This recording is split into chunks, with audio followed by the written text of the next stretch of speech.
Hello, you. Welcome to the Izzy Show. Today I'm going to talk about the one and only Joe Goldberg from the show You.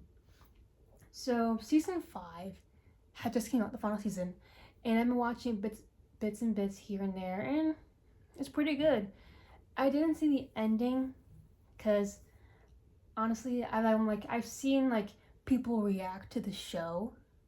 But me, I haven't sat down myself and watched the whole thing. I do know that he is a crazy stalker and gets obsessed with people, like, hello, you, and he kills them. And I do know what the spoilers ahead. I do know that in season 5, he finally gets away. Not gets away, he finally gets arrested because it's a myth. Because, yes, I'm sorry, it's a long day. But yeah. This man is evil, right? And oh my goodness, I remember when I first heard of the show, and it's a unique concept how you watching it from the stalker's point of view and everything. And I was looking up the hashtag Joe Goldberg on TikTok, and then I came across this page that started making analog horror videos of recordings of between him and Beck when she was in the glass cage, and it sounded like recorded footage, and it really makes you think that, hey, without hearing his inner monologue and watching it from another person's point of view, it's scary. People are actually like this because they made it into the form of a crime cage, which is it's so cool, but you have to think hey, this man is batshit crazy. You cannot trust this man. If you see him, go the other way now, pronto. Because, and it sucks. At least it's finally time people are acknowledging it, because for the longest time, people have been romanticizing Joe Goldberg. Because he's hot. And I'm like, no. Just because he's conventionally attractive does not excuse him from being a crazy stalker and a murderer. Like I said, it is interesting though, concept of seeing everything from the stalker's point of view, and we see him progress, and when he first kills someone, he's disgusted, how with what he has, not what has done, the process of getting rid of the body and everything. And then we see him becoming more in control and more not calm, just more I don't know what the word for it, but it's he gets more used to killing and comes a better routine, covering up his tracks more. And it is terrifying. This man is a menace, dude.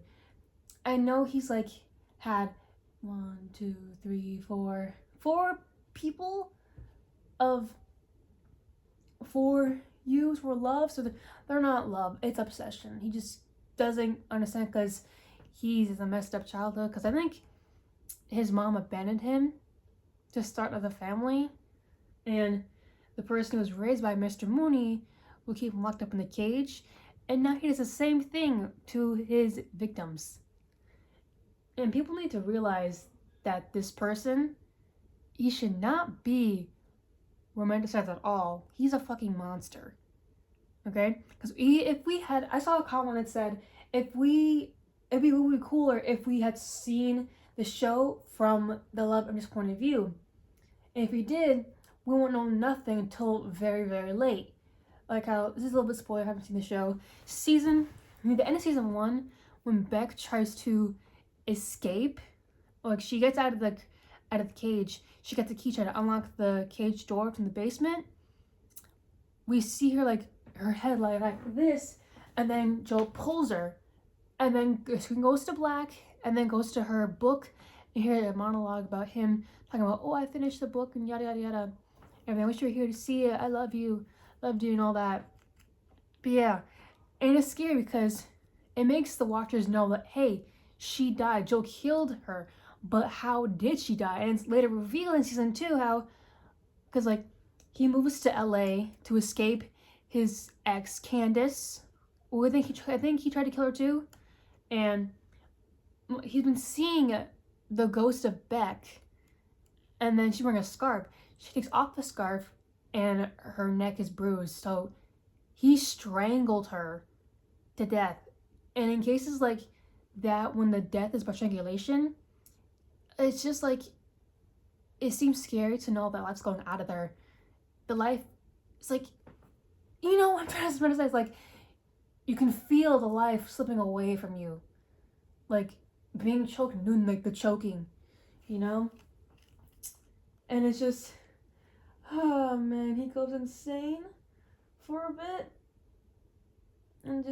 And I did see a comment about season 5, spoiler, how he says to Bronte, we want to know how Beck died? I'll show you. He was going to kill her too, but I think I don't know for sure. I didn't see the finale yet, but I hope she survived. I hope she did. I know that he goes to jail finally. But yeah, what the account basically is, and I've seen edits of just Joe and creepy music, it proves to him that this man is a very sinister person. And it's unfortunately so common how many real life killers, like Ted Bundy, have been romanticized and excused because, oh, they're attractive or whatever, or something. And it's not right. It's nasty, disgusting. And if you are like, oh, Joe Goldberg is me, he's hot, like, come on, be better. No, it's not okay. And I get it, it's a character, but it makes you realize that people are actually like this, and it's scary. You can't, no.